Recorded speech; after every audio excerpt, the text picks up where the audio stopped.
नमस्कार, मैं छत्तीसगढ़ अखबार के YouTube चैनल इंडिया आजकल के स्टूडियो से सुनील कुमार आज फिर एक ताज़ा खबर को लेकर आपके बीच में हूँ। कुछ खबर है, कुछ उसकी जानकारी है और कुछ मेरे विचार हैं।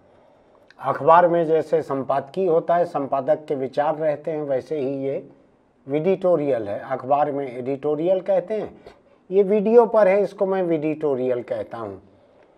एक नया विवाद चल रहा है। 22 तारीख को अयोध्या में रामलला की प्रतिमाओं की प्राण प्रतिष्ठा होनी है। प्रधानमंत्री नरेंद्र मोदी उसमें मुख्य अतिथि रहने वाले हैं। कार्यक्रम में देश भर से लोग उसमें पहुंचने वाले हैं।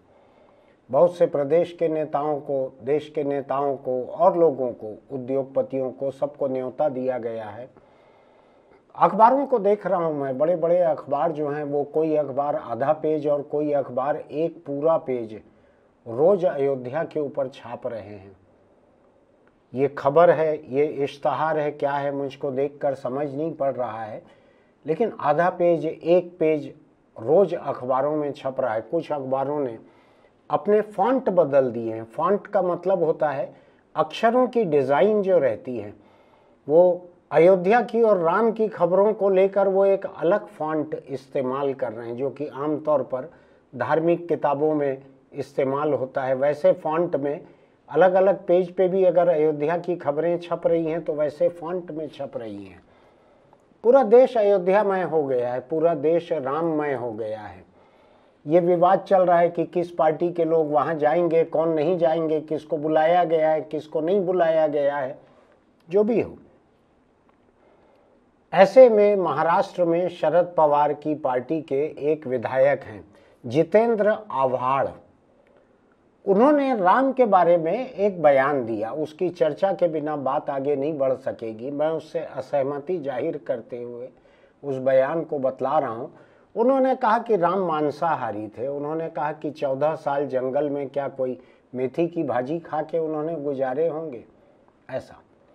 उन्होंने अलग अलग कुछ एक धार्मिक ग्रंथ जो हैं हिंदुस्तान के, उनके किस धर्म का कौन सा ग्रंथ, उसके कौन से कांड के कौन से श्लोक का कौन सा सर्ग पढ़िए, ऐसा लोगों को सुझाया है। जो कहा है उन्होंने कहा कि मैं पढ़ लिख कर ये बात कह रहा हूँ। इस वक्त ये व्यवस्था तब राइस नहीं था। हिंदी शुरू है, हिंदी चालू है, हिंदी चालू है, हिंदी शुरू है, राइस नहीं था। तब खाते क्या थे राजा राम, और राम क्षत्रिय था, तो क्षत्रिय का खाना ही मांसाहारी होता है। लेकिन आप कह रहे हैं इसको लेकर कंट्रोवर्सी कहीं ना कहीं होती है, आपको नजर नहीं आ रही? क्योंकि राम को मांसाहारी करना, क्या कंट्रोवर्सी? कंट्रोवर्सी क्या? राम का खाना क्या था? कोई बता देवे कि राम मेथी की भाजी खाता था। आप अपने कहे पे कायम है बिल्कुल, इसको कभी बिल्कुल कायम है। ये है, आप क्या भारत को शाकाहारी बनाना चाहते हैं क्या? इस देश के 80% लोग आज भी मांसाहारी है। वो राम भक्ति है ना।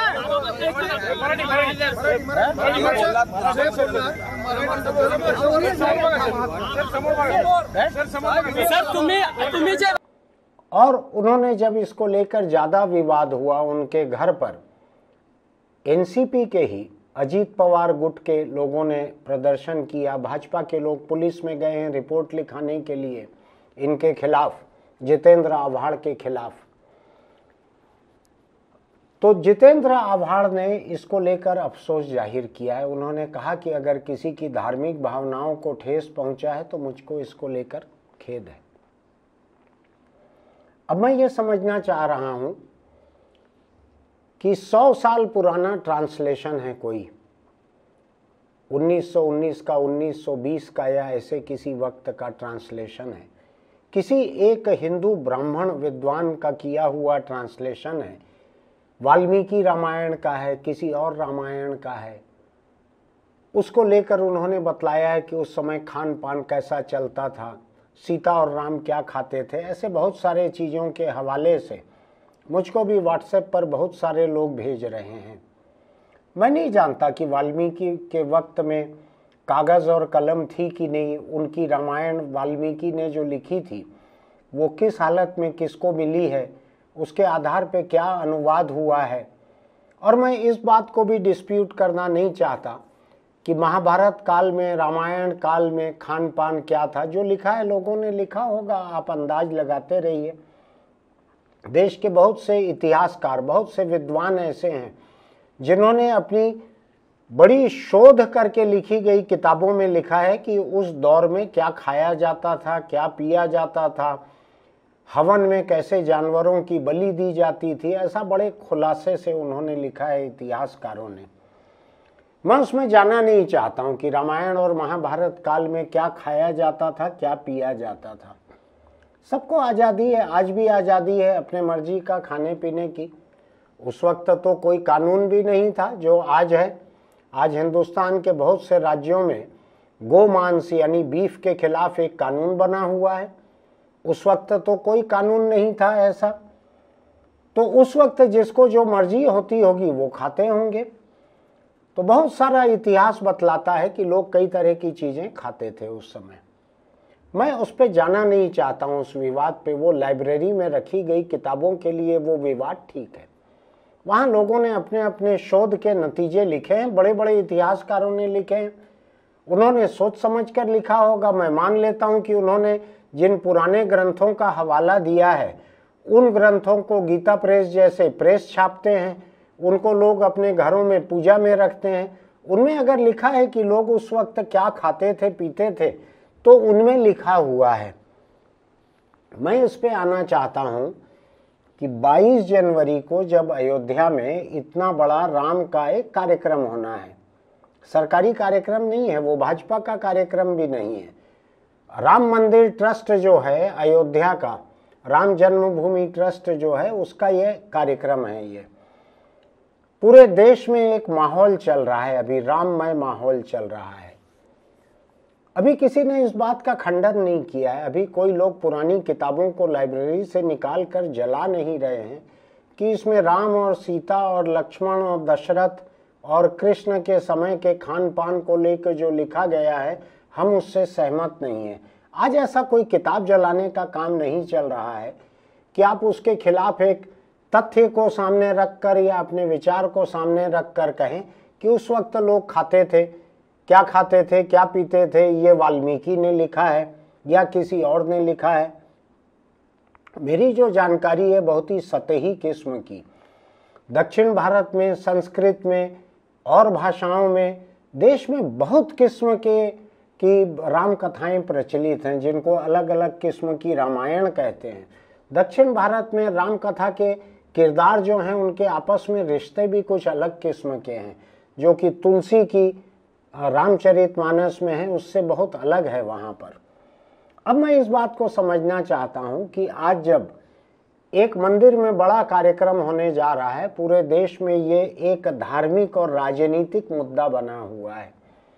छत्तीसगढ़ सहित बहुत से प्रदेशों की भाजपा सरकारों ने ये तय किया है कि लोगों को जो भी आस्थावान जाना चाहें उनको सरकारी खर्च पर अयोध्या भेजा जाएगा। कब मंदिर पूरा होगा, कब लोगों को भेजना शुरू होगा, ये एक अलग बात है, लेकिन भेजा जाएगा। ऐसा लोगों ने, सरकारों ने घोषणा की है, सरकारी खर्च पे भेजा जाएगा। आज जब देश में ऐसा माहौल चल रहा है कि राम मंदिर में पूजा होनी है, वहाँ प्राण प्रतिष्ठा होनी है, क्या ये मौका सचमुच में ऐसा है कि जिसमें राम के वक्त राम क्या खाते थे, सीता क्या खाती थी, लक्ष्मण क्या खाते थे, हवन में क्या डाला जाता था, लोग क्या पीते थे, कलश में भर भर कर पीते थे, क्या उस चर्चा का आज कोई प्रसंग है? क्या उस चर्चा का आज कोई महत्व है आज? और क्या सार्वजनिक रूप से, जो कि टुकड़ा टुकड़ा खबरों में, एक पैरा दो पैरा खबरों में जो बात आती है, क्या अखबारों के बीच में, क्या टीवी कैमरों के सामने, क्या महाराष्ट्र में जैसे ये विधायक, इन्होंने, जितेंद्र आव्हाड ने किसी कार्यक्रम के मंच से कहा है, किसी मंदिर के कार्यक्रम में, तो मैं ये समझना चाह रहा हूँ कि इसको सार्वजनिक विवाद बनाने का आज मौका कौन सा है? मेरे भी बहुत से ऐसे पत्रकार साथी हैं जो पुराने ग्रंथ निकाल कर, उसका अनुवाद निकाल कर, उसको लाल रंग की स्याही से बक्सा बनाकर मुझको भी समझाने की कोशिश कर रहे हैं कि उस वक्त लोग क्या खाते थे, क्या पीते थे, वाल्मीकि ने क्या लिखा है। लिखा होगा वाल्मीकि ने, मुझको उसमें कोई दिक्कत नहीं है। मुझको तो आज भी केरल में, बंगाल में, गोवा में, उत्तर पूर्वी राज्यों में, इनमें से कुछ जगह भाजपा का भी राज है। वहाँ पर लोग क्या खाते हैं इसमें भी मुझको कोई दिक्कत नहीं है। वहाँ पर मुझको जहाँ तक ध्यान पड़ रहा है कि गोवा में और नॉर्थ ईस्ट की किसी जगह पर चुनाव प्रचार में भाजपा के नेताओं ने मतदाताओं को कहा था कि आपको बीफ हम उपलब्ध कराएंगे, कोई उसमें परेशानी नहीं होगी, ये कहा था। मैं उस पर भी आज जाना नहीं चाह रहा हूँ। वो चुनाव निपट गया, उन प्रदेशों की व्यवस्था चल रही है। आज वो मुद्दा थोड़ी है। आज ये मुद्दा थोड़ी है कि वाल्मीकि ने क्या लिखा है। आपको बहुत ज़्यादा दिलचस्पी है, किताबों को पढ़ लीजिए, उस विषय में और किताबें होंगी। प्रोफेसर DN झा थे, स्वामी विवेकानंद ने लिखा है, बहुत सारे लोगों ने लिखा है।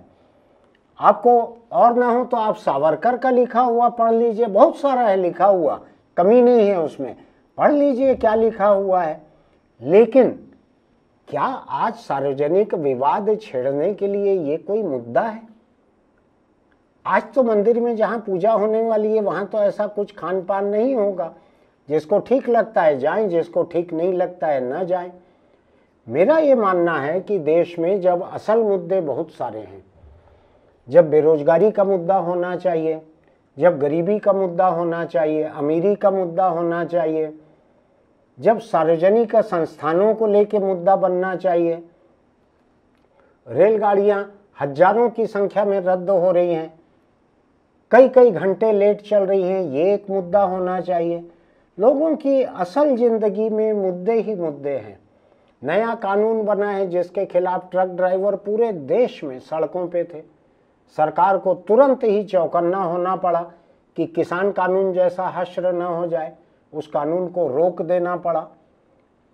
असल मुद्दे से भरा हुआ है यह देश, इतने असल मुद्दे हैं। ऐसे मुद्दों के बीच में एक गैर मुद्दे को मुद्दा बनाकर विवाद को मोड़ देना, एक नया बखेड़ा खड़ा कर देना, मुझको ये बहुत मासूम नहीं लगता है। मुझको लगता है कि जो लोग राजनीति में लंबे समय से हैं, जो बड़े राजनीतिक दलों के सदस्य हैं, उनको मालूम है कि बेमौके पे बेतुकी बात करने का क्या नतीजा निकलता है। नतीजा ये निकलता है कि जिंदगी के, देश के असल मुद्दों की गाड़ी जो है वो पटरी से उतर जाती है। ये भी हो सकता है कि किसी देश या किसी प्रदेश की सरकारों, सत्तारूढ़ पार्टियों की इसमें दिलचस्पी हो कि असल मुद्दों पर बात नहीं होना चाहिए और लोग गैर मुद्दों पर ही बहस में लगे रहें। लोग इसी बहस में लगे रहें कि राम क्या खाते थे, कृष्ण क्या पीते थे, महाभारत काल में क्या खाया जाता था, किसने किसको जुएं पे लगा दिया था, किसने किसके कपड़े उतार दिए थे। हो सकता है कि लोग इसी में लगे रहें, उनको इसी में मज़ा आए। लेकिन सवाल यह है कि क्या हमारे नेता जो हैं देश के, क्या उनकी ये प्राथमिकता होनी चाहिए कि इतनी दिक्कतें हैं देश में, इतनी परेशानियां हैं देश में और अधिकतर प्रदेशों में भी हैं। 5 किलो चावल, 5 किलो अनाज या 5 बरस तक अनाज बिना पैसों के, बिना भुगतान के जनता को जब मिल रहा है तो बहुत सारे लोग ठीक से खा पी पा रहे हैं। आप ये बात करते कि जो चावल मिल रहा है राशन में वो अच्छा है कि बुरा है, या चावल के साथ गेहूं भी मिल जाना चाहिए ताकि कुछ प्रोटीन भी मिल जाए। आप जिंदगी के असल मुद्दों की बात कीजिए। आपको अगर वेज और नॉन वेज की लड़ाई लड़ना है तो मैंने आज ही सुबह एक नक्शा देखा है कि देश के किन किन राज्यों में मिड डे मील, जो दोपहर का भोजन है स्कूलों में, उसमें अंडा मिल रहा है। जो पोषण आहार केंद्र है, आंगनवाड़ी वगैरह के जो केंद्र हैं उनमें अंडा मिल रहा है और किन प्रदेशों में नहीं मिल रहा है।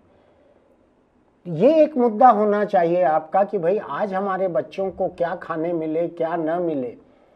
ये मुद्दा होना चाहिए कि हिंदुस्तान में बच्चों को सुबह का नाश्ता मिले स्कूलों में। इस मुद्दे को मैं चुनाव के पहले से बार बार मुद्दा बनाने की कोशिश कर रहा हूँ।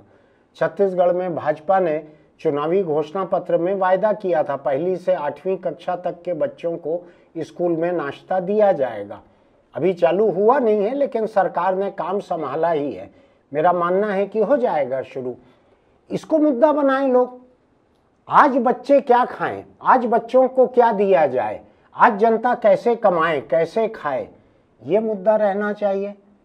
कि राम और कृष्ण क्या खाते थे और क्या नहीं खाते थे, इस बारे में किसी सैकड़ों हजारों बरस पहले के किसी ग्रंथ में क्या लिखा हुआ है, उस ग्रंथ की व्याख्याओं की व्याख्या करके और उसके एक हिस्से को निकाल कर अगर आप एकदम भूखे प्यासे रहते हैं मीडिया के लोग कि कोई भी खबर मिल जाए, तो ऐसे टीवी कैमरों के साथ, ऐसे मंच से, अखबारों के सामने अगर आप ऐसी बेतुकी बात करेंगे तो वो तुरंत खबर बनेगी और जो देश के असल मुद्दे हैं वो पिछड़ जाएंगे। ये महाराष्ट्र के जिस एनसीपी विधायक ने नया बवाल खड़ा किया है, मैं उनसे महाराष्ट्र के बारे में जानना चाहता हूँ। वहाँ की तस्वीरें देख के दिल दहल जाता है। महाराष्ट्र के कुछ हिस्से में ऐसा बुरा सूखा पड़ता है कि एक एक कुएं के इर्द गिर्द सैकड़ों महिलाएं रस्सी डालकर वहाँ पर खड़ी हुई हैं पानी निकालने के लिए। वैसी भयानक तस्वीरें सूखे की देश के और दूसरे हिस्से से देखने नहीं मिलती हैं। महाराष्ट्र का जो आदिवासी हिस्सा है वहाँ पर कुपोषण के शिकार हैं बच्चे बहुत बुरी तरह। अगर महाराष्ट्र के किसी विधायक को खान पान की फिक्र करनी है, आज की फिक्र कर लो। आज बच्चों को क्या खाना मिल रहा है नहीं मिल रहा है उसकी फिक्र कर लो। आपके महाराष्ट्र में कुपोषण के शिकार हैं आदिवासी इलाकों के बच्चे, उनकी परवाह कर लो।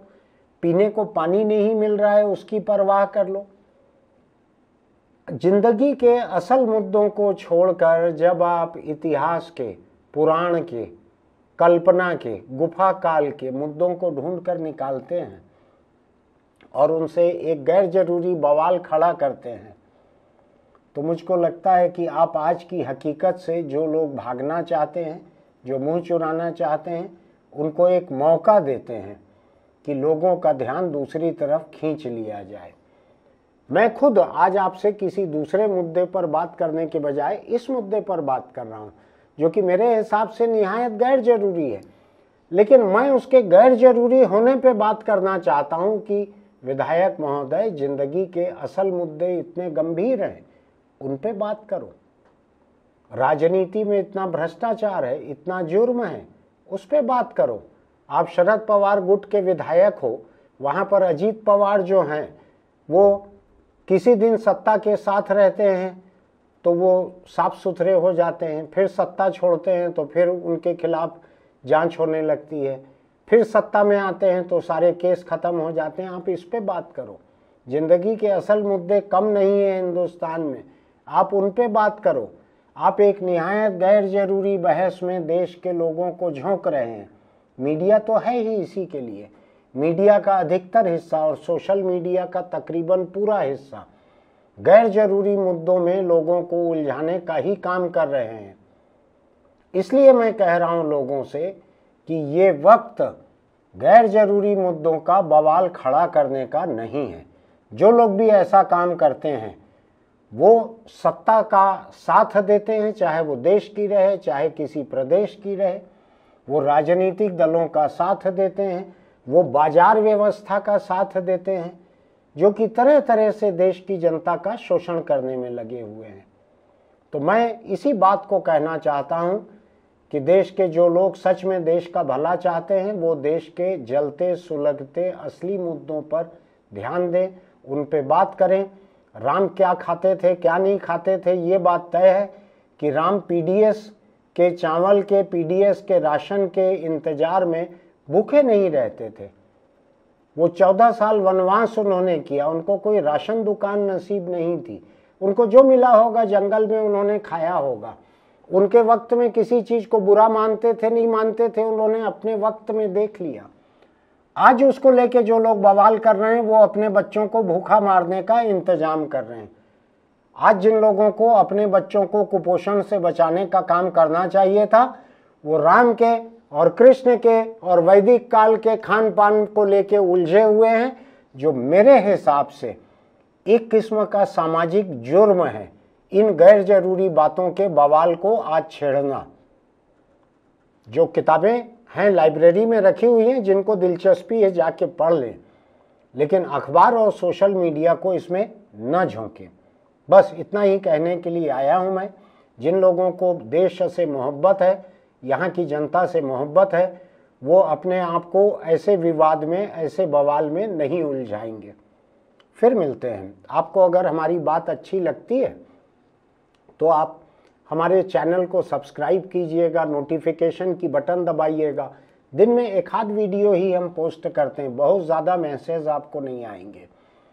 आपको पसंद आता है तो इसको लाइक कीजिएगा, अपने दोस्तों तक इसका लिंक भेजिएगा, नीचे टिप्पणी लिखिएगा कि आपको ये कैसा लगा। हम ध्यान से पढ़ते हैं आपके लिखे हुए को। और हाँ, एक छोटी सी सलाह है मेरी, अगर आप दोपहिया चलाते हैं तो हेलमेट लगा कर ही चलाइए, उसका बेल्ट भी नीचे लगा कर रखिए, वरना कोल्ड ड्रिंक की बोतल से जैसे ढक्कन पहले निकलता था वैसे ही हेलमेट निकल के गिरेगा किसी हादसे की नौबत में। अगर चौपहिए पे चलते हैं तो सीट बेल्ट लगा कर रखिए, किसी हादसे की हालत में यही चीज़ें आपकी जान बचाएंगी। फिर मिलते हैं।